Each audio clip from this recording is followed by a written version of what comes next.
Before long he found himself in front of the safe again.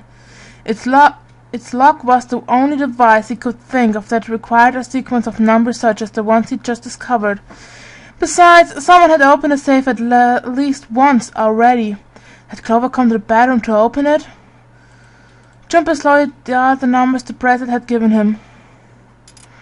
1 to the right, 4 to the left, 3 to the right, 8 to the left, 3 to the right, 4 to the left, 2 to the right, 1 to the left.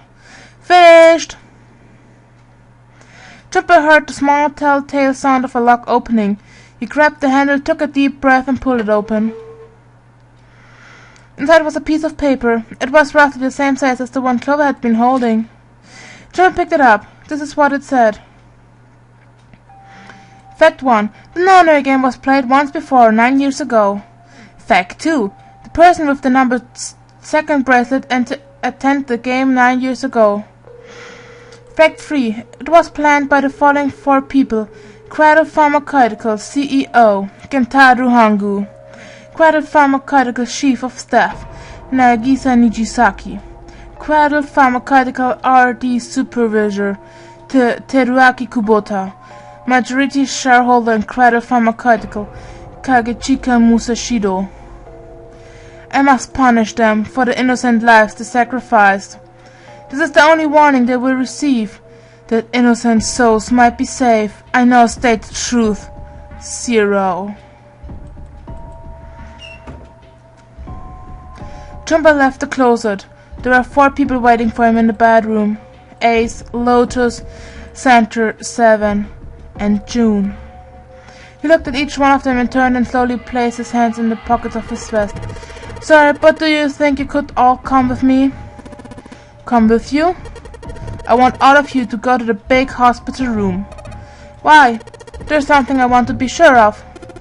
What do you want to be sure of? I want to know if the person I suspect is really the culprit. Wait, then you're saying, yeah, I think I've got it figured out. I know who killed Snake and Clover. The atmosphere in the room changed. Grief was suddenly gone, replaced by attention like a strap of leather stretched to its limit. 5 sets of eyes stared at Junpei. He pretended not to notice. Anyway, if you could all please move to the big hospital room, I'll explain everything as soon as we get there. Then, almost as at one cue, the bell began to ring. They all hear it. It was the bell from the clock on the main staircase.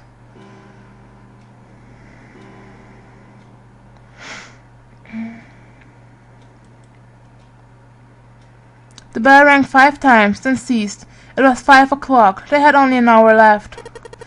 We don't have a lot of time left. Let's go. So, slowly, one by one, they followed Junpei out of the bedroom.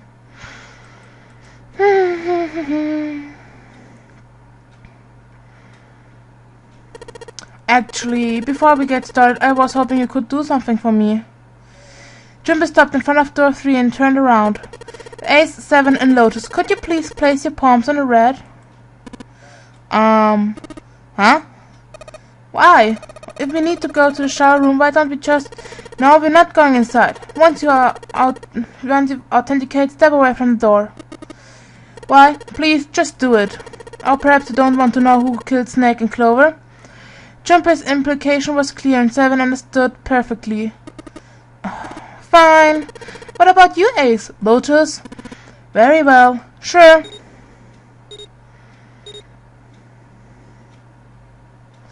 Quickly they pressed their palms onto the red. Once they had finished, they stepped away from the door as Junpei had instructed. 3 asterisks shone from the red's display panel. Junpei approached it and held its bracelet over the scanner. He made quite sure he didn't place his palm on it, and instead only brought his bracelet near it. The 4th asterisk appeared. Just as Junpei had expected, it was possible to authenticate without placing one's palm on the red, so long as the bracelet was brought near it. Junpei pulled the lever down.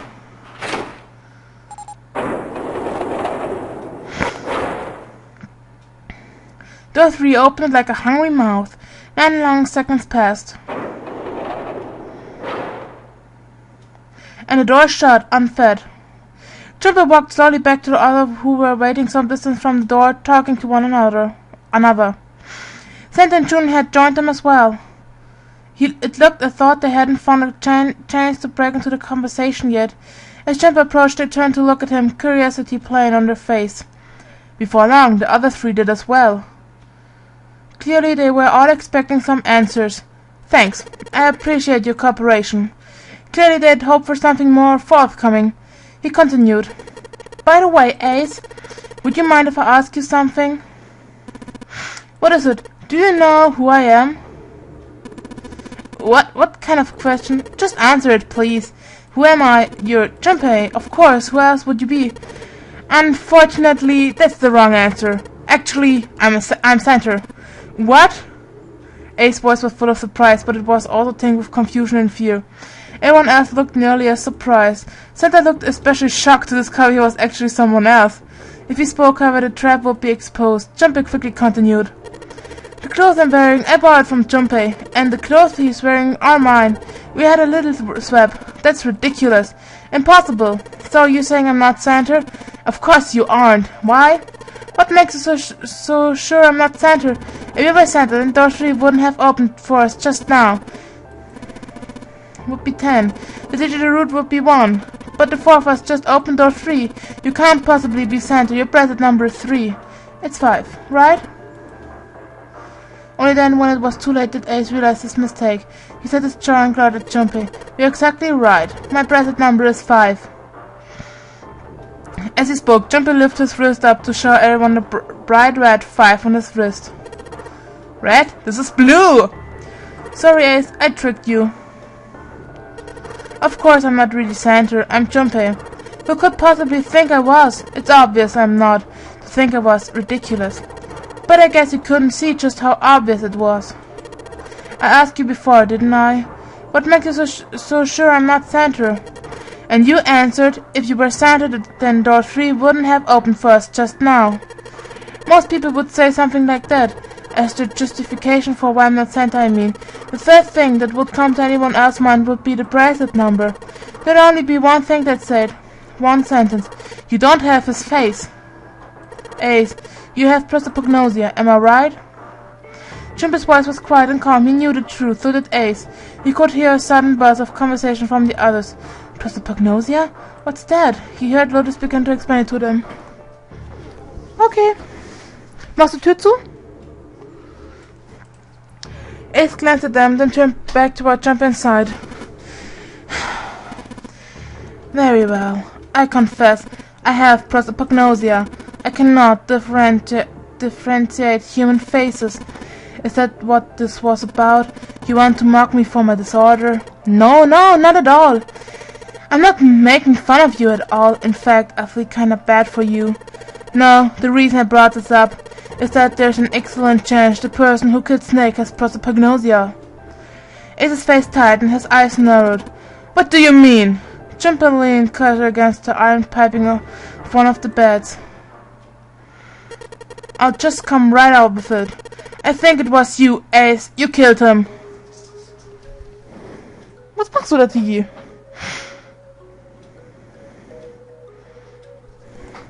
Junpei was suddenly very aware of 5 pairs of eyes on him. He had their undivided attention now. The room had grown very, very quiet. Junpei took a deep breath. That's ridiculous. What possible evidence do you? I have 3 pieces of evidence. The first. Think back to a few hours ago. You made us argue over the three doors here in the big hospital room. There was no way all 7 people could go through them. Lotus suggested that we sacrifice one of us. Lotus looked away awkwardly. Junpei glanced at her and continued. Then you, Ace, said, I'll stay here. Why would you say something like that? It's pretty simple, really. You didn't want us to see the dead body in the shower room. You see, if Ace stayed behind, there were only 2 doors the rest of us could go through. Doors 7 and 8. There was no way we could get through door 3, the shower room. You knew that, didn't you, Ace? That's why you were volunteered to stay behind. Come on now, I think that's going a bit far. I can understand if you're jealous of my bravery, but please don't devalue my actions. I only want to save the rest of you. Surely you can understand my altruism. Altruism, huh? Junpeis stared off into the darkness at something very interesting and lazily began to dig a persistent bit of wax out of his ear. That's in seinem Ohr gebohrt. You already knew it, didn't you? You knew that whichever doors we took, eventually we'd end up back in the big hospital room. What on earth are you saying? Of course I didn't know that. How could I have? Really? Yes. Bleeding was not something that he heard from Ace before. Junpei pulled a piece of wax from his ear, glanced at it, and flickered off into the darkness. Ah, well, that's cool. I've still got 2 more pieces of evidence that say you're the killer. The second is that, as I said earlier, you have prosopagnosia. Then you mean to imply that a person who can't distinguish human faces must be a bad person? Junpei, they call that prejudice. No, I'm not that stupid. Then why? Well, before I explain, suppose there's something I should tell you. The corpse in the shower room, it's not Snake's. What? Ace's face went pale. The other looked confused as well. If the body wasn't Snake's. I didn't put it together right away, but there was something Clover told me. She said that Snake's left arm was prosthetic. He'd lost his real arm in an accident. But the body we saw in the shower room, let's call him Guy X. Guy X's left arm was definitely flesh and blood. In other words, Guy X couldn't possibly have been Snake. Oh God, no, that's impossible. Ace had started muttering deliriously to himself, shaking his head back and forth. Junpei was long past caring. Let's say, hypothetically, that the killer didn't have prosopagnosia. If that were the case, he would immediately realize that Guy X wasn't Snake. Even if the clothes were the same as Snake's, their face would be completely different. It would have been obvious they were different people. And yet, they still killed him. Why? Why would they kill a stranger who'd only just shown up? On the other hand, if the killer did have prosopagnosia, it makes sense. They thought Guy X was Snake and killed him. Wait just a moment. Let's say you're right and I mistook Guy X for Snake. Even if I did, I would have had no motive to kill him. Why would I want to kill Snake? I can think of at least 3 motives. 1. Snake knew about your past. If he ever revealed what he knew, that would have been really bad for you. You really didn't want it to happen. So, to make sure Snake's mouth stayed shut, you killed him. 2. Snake had a grudge against you. You knew that, or at least you could have easily assumed he did. Even without exposing your identity, he was a threat to you. You never knew when you might be attacked. You couldn't ever let your guard down. Every moment was a moment he might try something. You didn't want that kind of danger hanging over you, so you... Hey, hold on a minute. For the first time since the beginning of Junpei's explanation, someone besides Ace spoke. What's the past that Ace wouldn't want us to know? Why did Snake have a grudge against him? Look at this. And it's Santa a small piece of paper. Santa squinted in the paper and began to read. The no-no game was played once before 9 years ago. The person with the numbers 2 bracelet attended the game 9 years ago. It was planned by the following 4 people. Creative Pharmaceutical CEO Gentaro Hongu. What is this? Slowly Santa looked up from the paper. His eyes met Junpei's. It's the message from Zero. It was in the safe in the first class cabin. Then suddenly... Give me a break! Ace's face was red and shaking. His voice was full of fury, tinged with desperation. Ach so.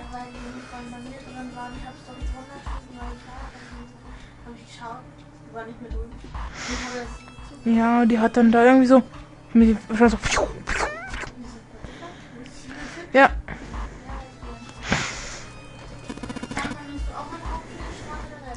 Warum?